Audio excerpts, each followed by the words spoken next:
Alrighty, everybody, welcome once again to another live chat with Adam, your dog trainer. I am here. I'm waiting for your questions. You can text me. You can find me on Facebook. You can do whatever you want, but I'm here for you. Remember that. So let's see who is here today.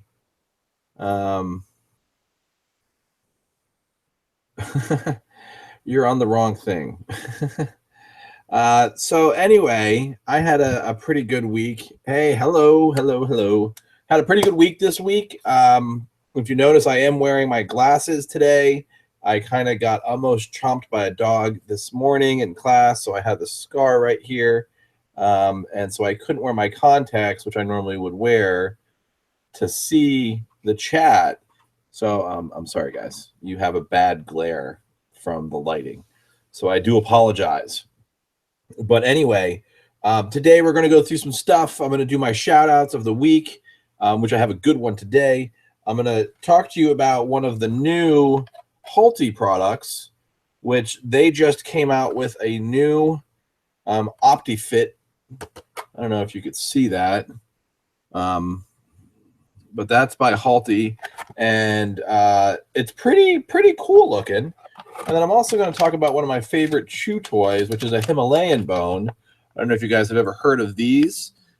They're pretty awesome. They're 100% natural. They're actually made from goat's milk, or actually, sorry, yak's milk. So yeah, they're pretty cool. I have a bunch of these to give away today. I actually have a whole box. Also, I have, as always, I do giveaways every single week. So this week, I have a leather leash to give away today. We're going to give this away to the shout out of the week. They're going to get this nice, really cool leather leash. And that's about it. Yeah. We're going to go for about a half hour today, depending on the conversation. If anyone has questions or whatever, might go a little earlier, might go a little later. Who knows? It's all up to you guys. I'm just here for you, as they say. So, and yes, you can't spell. I can see that. It's all right. I can't read, so then we're all good that way. So, let me pull up the emails real quick.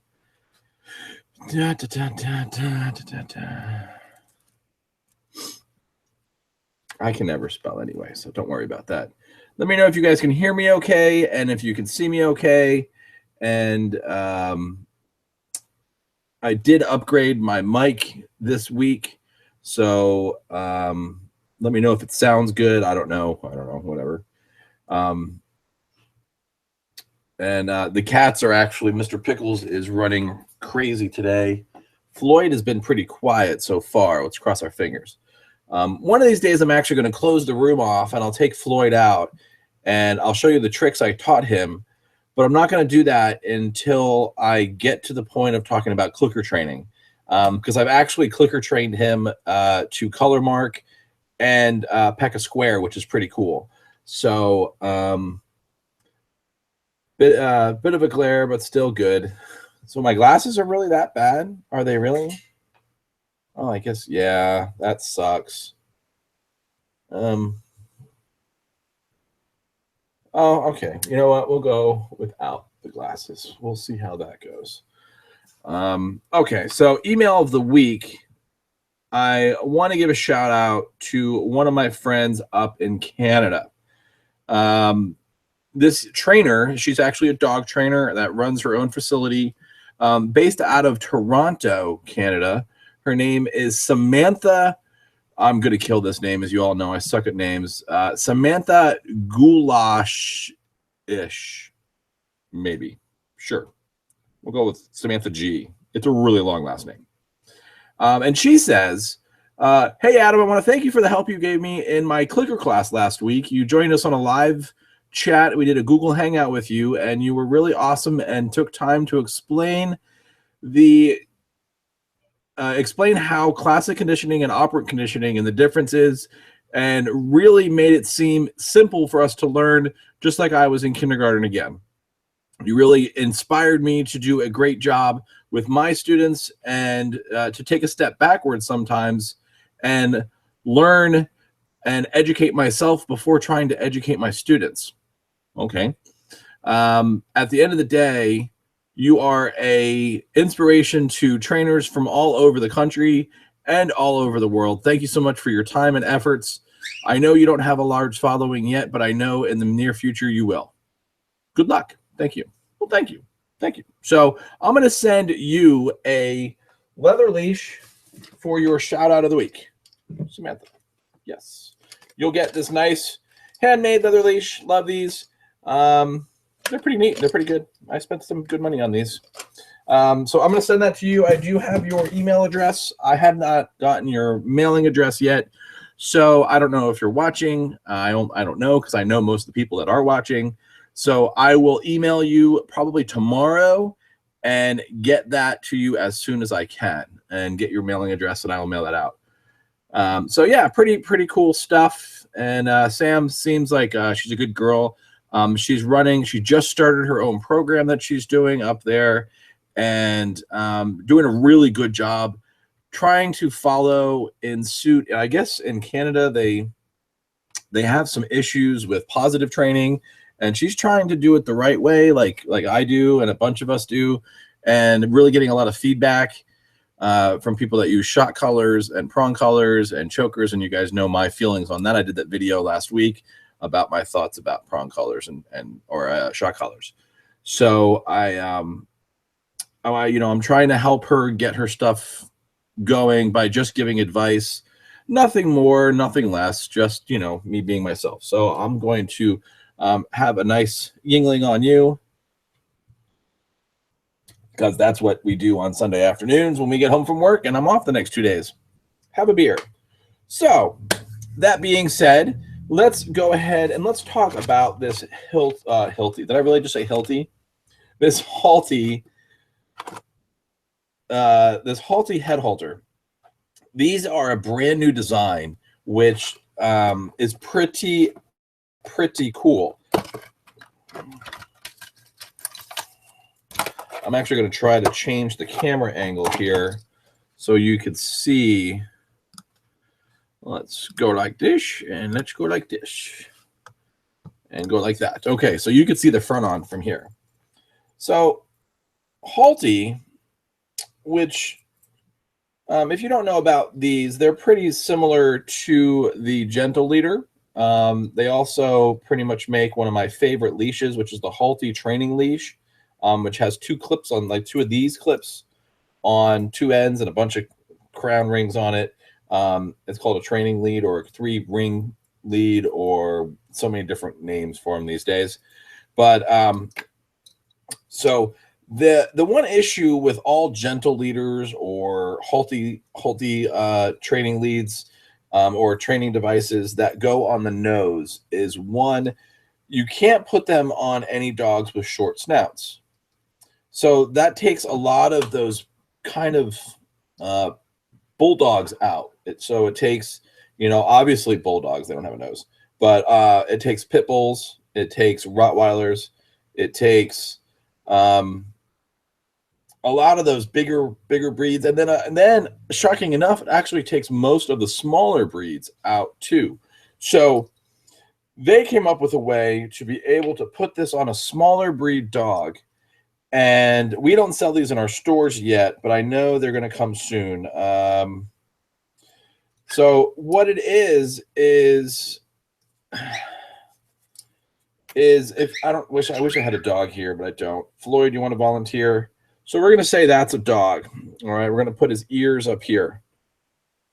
All right, well, we can draw eyeballs. Let's draw some eyeballs. Where's my permanent marker? If I could only find my permanent marker. Doobie-doobie-doo. Too much crap on my desk. The desk is out. Oh, well, we'll see if this works. We're going to draw some eyeballs. So here's, it doesn't even, whatever. So we have our little doggy here. So here's like the eyes and the ears and the head, and then the snout comes out like that. And then you attach your leash from here. Everyone knows that. They get the idea of this. And what this does is it controls the head, and it doesn't pull on the neck, and it doesn't pull on the chest or the body, so you don't have any pulling issues, which is pretty cool, right? Well, the issue is most dogs are able to actually pop this part. So if I was sit here and just like say I'm a dog, here's my paw, and I just pop this part off very lightly, I can just bloop, bloop, and there you go. Your dog's off. All right. So what they did was they actually added these brackets right here. All right. So what these little brackets do, they're loose.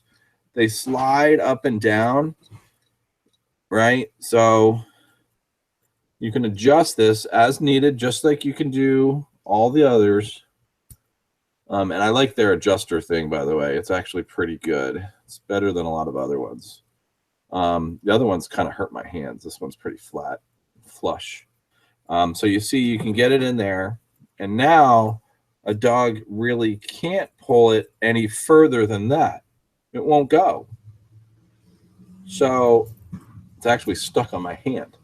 So here you're actually controlling the dog by their snout, and it's supported by their neck.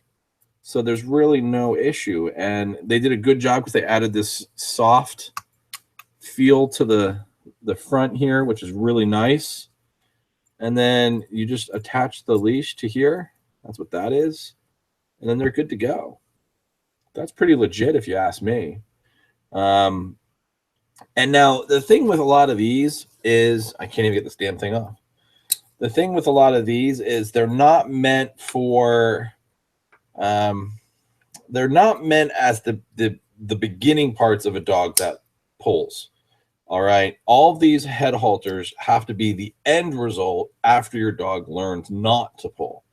Most people get it wrong. Most people think, oh, my dog pulls. Let me get one of these, and then my dog won't pull anymore. No, that's not how it works. You have to train through it first. I've said this 1,000 times, and I'll say it again. Oh, look at that. This comes with an awesome DVD. Does anyone own a DVD player anymore? I don't. But if you need to, there's a DVD in here.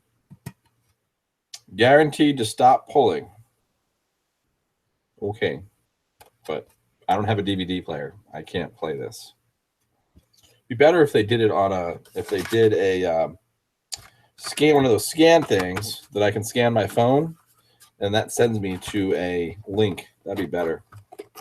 But no, it's a pretty good idea. They got the DVD in there. It's great. I like it. So anyway, these are not the beginning parts. These are the end result after you've done most of your training to teach your dog not to pull. You're never going to start out with one of these and your dog being successful, because they're going to fight you the entire way. And 9 times out of 10, you're going to struggle with this for the first 2 or 3 weeks, and then they'll start to get it. Whereas if you start with one of the Halti collar or Halti training harnesses, that will be more successful. Then develop and progress up to these, then yeah, that would be great. That's what we're talking about. And then Halti actually makes a standard Halti one. Yeah, I got all the stuff from them. I can watch it on my computer. No, I can't, because I don't have a disk drive on my computer. I have a MacBook Air. It has no CD slot. So yeah, this is their regular Halti. And if I compare the two, I can't open anything. This one does not come with a DVD, just saying. I'm just putting that out there for you. So the regular halter, which they have here, looks like this. And as you see, they, let me put it on right. It's designed a little differently. Like here, these don't slide through like the other one slid up and down very loosely. This one does not.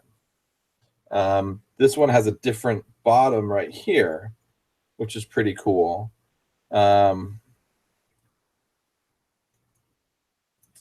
Blu-ray players can play DVDs.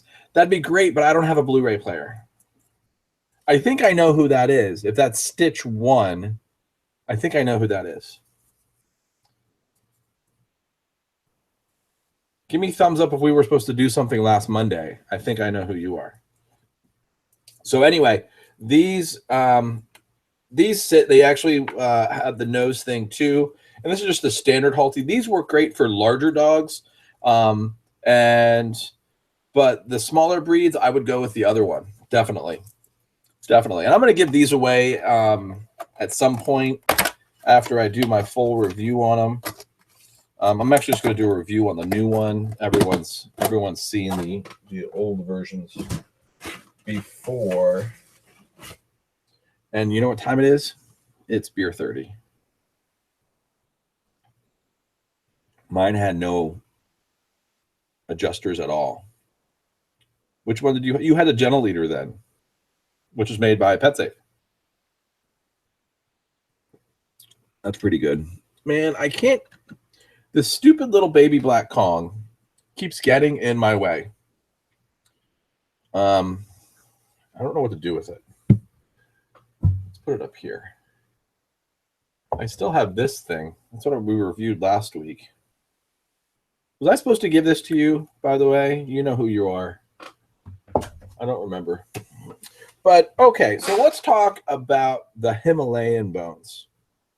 All right, Himalayan bones are incredible, and they're basically as I read here at the back,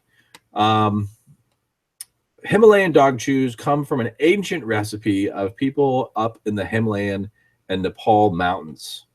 In the mountains surrounding Mount Everest, more than 15,000 feet up in the air, traditional methods of yak and cow milk, yuck, ew. All natural products, no chemicals, no preservatives. Now this place of Himalayan culture is available for your dog. Pretty cool. That sounds pretty neat to me. I've actually used these for a lot of students, and they're pretty good. They have a bunch of different sizes. As you see right here, you can see it starts with the smaller one. Is that smaller one? No, that's the bigger one. This one, yeah, smaller one, all the way up to over 70 pounds, which this one's massive. And the cool thing about these, by the way, is if they get smaller, you can actually put them in the microwave, take the end pieces, they were on Shark Tank too. That's pretty awesome. Put them in the microwave for right around 10 or 15 seconds, and it actually blows up again, and they just keep expanding. So this one right here, which is designed for a dog up to 35 pounds, you can see how big that is. That's relatively pretty big size. All right, so that's a pretty big size. They're not really very flexible, but they do have a little give to them. And I just like their packaging. I like the whole concept. It's gluten-free, grain-free, no binding agent. I mean, they do it right. So if you can, stop by one of your local stores and pick up one of these bad boys. I'm going to give these away next week on the live chat. I actually have a whole basket of them to give away next week. So does anyone have any questions? Oh, hey, Kelsey. I haven't talked to you in forever. Luca loves his Himalayan bones. I hope so. They're one of my favorite things out there in the world. So one of my questions for you guys is, what can I do to utilize this? As I said before, and I've said it again, and I probably said it a few times, I'm pretty proud of myself because I got that to actually work. All right. The glare is okay. I kind of fixed it a little bit, but I'm pretty proud of myself. But I want to utilize that more than just it says live with Adam, your dog trainer, which, by the way, I think that is still pretty cool. And so maybe we can put some things there. But I think we should utilize that somehow, some way. I don't know how we can. No clue. So let's go back to regular mode here because I hate the FaceTime camera. We're going to go with that one. Yeah, so any ideas or suggestions what I can do with that screen would be more than welcome. And, you know, as I've told everybody, I'm not a computer guy. I am in a nutshell, a dog trainer. And dog training does not require computer classes. I don't know. All right. So does anyone have any questions today? Oh, here's one. I didn't even read this one. Okay, so my hound keeps lying down, rolling over, using his paw to try to get off. Oh, that's nothing. And then chews it up. Oh, yeah, you know, that's the problem with those nose halters. They tend to cause they can actually knock them off and just chew the ends pretty badly. Pretty badly. I don't know if anyone sent me a thing. Oh, it looks like Gina sent me a question. Hey Adam, I'm going to dog sit, or rather dog sit for a friend. Should I start with a 4-foot leash or a 6-foot leash? 4-foot leash or a 6-foot leash? I'm assuming that's for walking. And I would start, it depends on the size of the dog.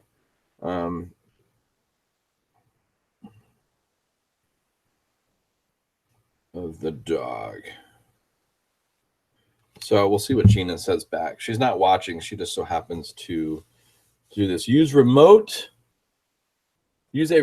control Bluetooth for sound effects. Yeah. How that sounds way too cool for my for my dumbness. I mean, I could do that. I mean, I could definitely do. I mean, I have sound effects in here. I can probably do that. The mic comes with a bunch of sound effect programs that when I downloaded it, it had it. But I mean, I'm sure I can come up with something. But you know, she says, "Oh, the size of the dog is 15 pounds." So okay, so that's a good question. So for a smaller dog, do you use a longer leash or a shorter leash? And I'm going to tell you, I'm probably going to use a longer leash on a shorter dog than a shorter leash. And the reason being is the longer leashes, you're just end up rolling up the ends of those leashes. Let me see, where's one of my leashes? I have one. Ow, that hurt my knee. I got shit falling everywhere. So, do we have a leash? If I was a leash, where would I be? No. Well, that answers that question. I would not be here if I was a leash. I would be somewhere else. So my little studio area is kind of cluttered with stuff that people send me. So usually 9 times out of 10, I got it. I'm gonna show this.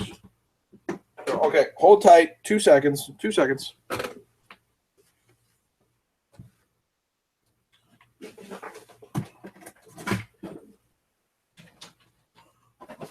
Pickles, you're making a mess. Pickles is making an appearance. He didn't know it. All right, so I went and grabbed my old leash. And so we have here is this is for my doggies. And what you're looking at is the length from here to here. All right? Not the length from here to here. Okay, so you basically want to take a leash, fold it in half. All right, if you have a dog and you can hold your dog without having to pull them or hold them up with less than this, so if your dog is a large breed dog, you probably should use a 4-foot leash, because 9 times out of 10, what most pet parents do, they do this with the leash. They roll it up in their hands. And that is not safe for you. And the proper way to hold the leash is actually what I call the Fonzie effect. If everyone knows what Fonzie did, is he went like that. He goes, "Hey, what's up?" So he goes, "Hey." So you take your thumbs and you put your thumb through a little hole like that, and then you wrap your hand like that and relax your hand down. And that's the way you're supposed to hold a leash. So if you're holding a leash like that, and this just hangs, what happens with all of this? Well, what I end up doing is I end up using my left hand, holding the leash like that, and just take the excess, and there you go, right down the middle, right where we were. All right. So if it's a larger breed dog, which once the dog is trained and doesn't pull you, you could actually just, because the dog's going to be higher, the excess leash you don't need. It's just a waste of space or a waste of cloth in your hand. A shorter breed dog will actually take a longer leash because they're lower to the ground. And you probably won't butterfly it up as much. Maybe you'll butterfly it one time instead of, you know, the full butterfly like that. All right. So leash length is actually pretty important. I usually go to a 4-foot leash 9 times out of 10, unless if it's a small breed or a tiny breed or a toy breed. So if it's like a Chihuahua, a Yorkie, a Maltipoo, a Multi-Shits, which by the way, yes, that is a breed. Any of those smaller breeds, I tend to use the larger leashes. Any of the smaller or larger breeds, get a 4-foot lead. All right. So excellent question, Gina. I'm going to text you back. 6-foot leash. 6 foot. All right. So let's see what we got here. Brianna, any tips for how to get my hound dog to come every time called? He seems...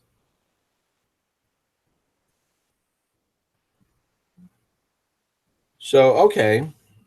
That's actually pretty basic 101. So your dog is having issues coming when called. One of the reasons he's probably not coming, and Gina says thanks, by the way, no problem.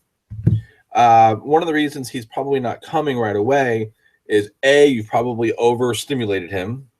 B, you've probably made it a fearful thing. Or C, you made it a game.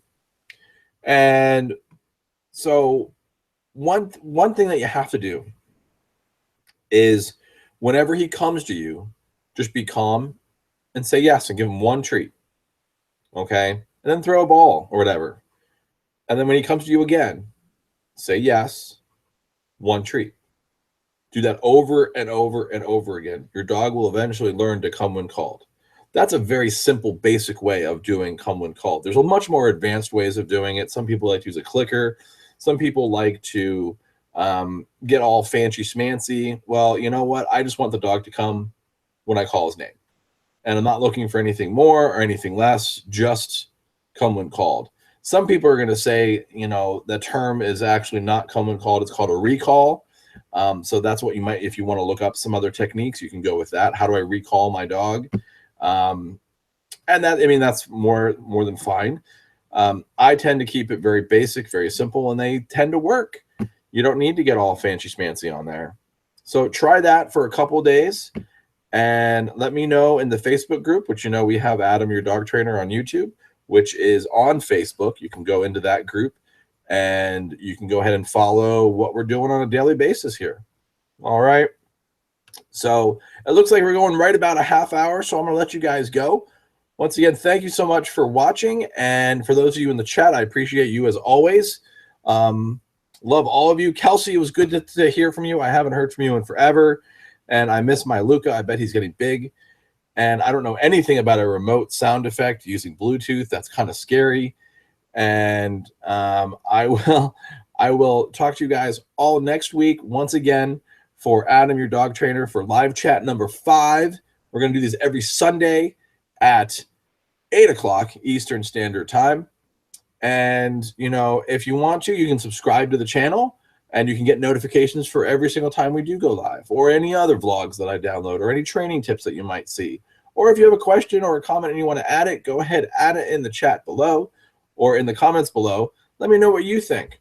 Once again, don't forget to give me a big old thumbs up, and I appreciate you all. Thank you very much for watching. Everyone have a great week. And as always, go walk your dog. Have a great week, everybody.